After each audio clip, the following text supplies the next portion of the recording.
yet, but the numbers tell us it's clear, tell us a clear and convincing story. We're going to win this race. Just look at what has happened since yesterday. 24 hours. We were behind in Georgia. Now we're ahead. And we're going to win that state. 24 hours ago, we were behind in Pennsylvania. And we are going to win Pennsylvania. And now we're ahead, but we're winning in Arizona, winning in Nevada. In fact, our lead just doubled in Nevada. We're on track to over 300 electoral votes, electoral college votes. And look at the national numbers. We're going to win this race with a clear majority of the nation behind us. We've gotten over 74 million votes. Let me repeat that, 74 million votes. That's more than any presidential ticket has ever gotten in the history of the United States of America. And our vote total is still growing. We're beating Donald Trump by over 4 million votes. That's a margin that's still growing as well. One of the things I'm especially proud of is how well we've done across America. And we're going to be the first Democrat to win in Arizona in 24 years. We're going to be the first Democrat to win Georgia in 28 years. And we've rebuilt the blue wall in the middle of the country that crumbled just 4 years ago. Pennsylvania, Michigan, Wisconsin, the heartland of this nation. I know watching these vote tallies on TV moves very slow, and as slow as it goes, it can be numbing. But never forget, the tallies aren't just numbers. They represent votes and voters.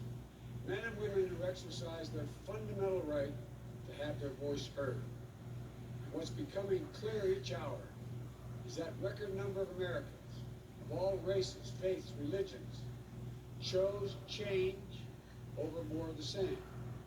They've given us a mandate for action on COVID, the economy, climate change, systemic racism. They made it clear they want the country to come together, not continue to pull apart. The people spoke. More than 74 billion Americans. They spoke loudly for our ticket. But while we're waiting for the final results, I want people to know we're not waiting to get the work done, start the process. Yesterday, Senator Harris and I held meetings with groups of experts on public health and the economic crisis this country is facing. The pandemic, as you also know, is getting more worrisome all across the country. Daily cases are skyrocketing. And it's now believed that we could see as many as 200,000 cases in a single day. The death toll is approaching 240,000 lives lost to this virus. That's 240,000 empty chairs, kitchen tables, and dining room tables all across America. We'll never be able to measure all that pain, the loss, the suffering that so many families have experienced. We know something about what it feels like to lose to someone, what it feels like to lose someone. And I want them to know they're not alone.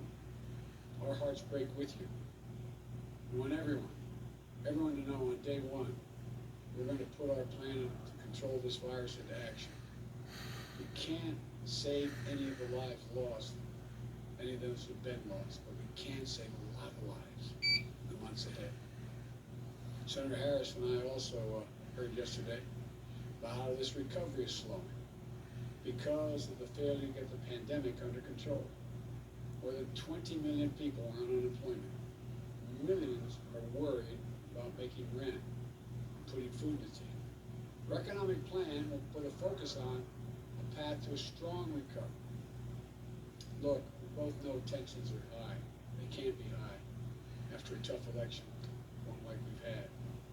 But we need to remember, we have to remain calm, patient. Let the process work out as we count all the votes. You know, we're proving again what we proved for 244 years in this country. Democracy works. Your vote will be counted. I don't care how hard people try to stop it. I will not let it happen. People will be heard. Our journey is toward a more perfect union, and it keeps moving on. In America, we hold strong views. We have strong disagreements, and that's okay. Strong disagreements are inevitable in democracy. Disagreements are healthy. They're a sign of a vigorous debate, of deeply held views. We have to remember the purpose of our politics isn't total, unrelenting, unending warfare. No. The purpose of our politics, the work of the nation, isn't to fan the flames of conflict, but to solve problems, to guarantee justice, to give everybody a fair shot, to improve the lives of our people. We may be opponents, but we're not enemies. We're Americans. No matter who you voted for, I'm certain of one thing. The vast majority of almost 150 million Americans who voted, they want to get the vitriol out of our politics. We're certainly not going to agree on a lot of issues, but at least we can agree to be civil with one another. We have to put the anger and the demonization behind us. It's time for us to come together as a nation to heal. It's not going to be easy. We have to try. My responsibility as president will be to represent the whole nation. And I want you to know that I'll work as hard for those who voted against me as those who voted for me. That's the job. That's the job. It's called the duty of care for all Americans. We have serious problems to deal with. COVID, the economy, to racial justice, climate change. We don't have any more time to waste on partisan warfare. You know, and more than that, we have such an incredible opportunity to build the future we want for our kids and our grandkids. I've said many, many times, I've never been more optimistic about the future of this nation. There is no reason we can't own the 21st century. We just need to remember who we are.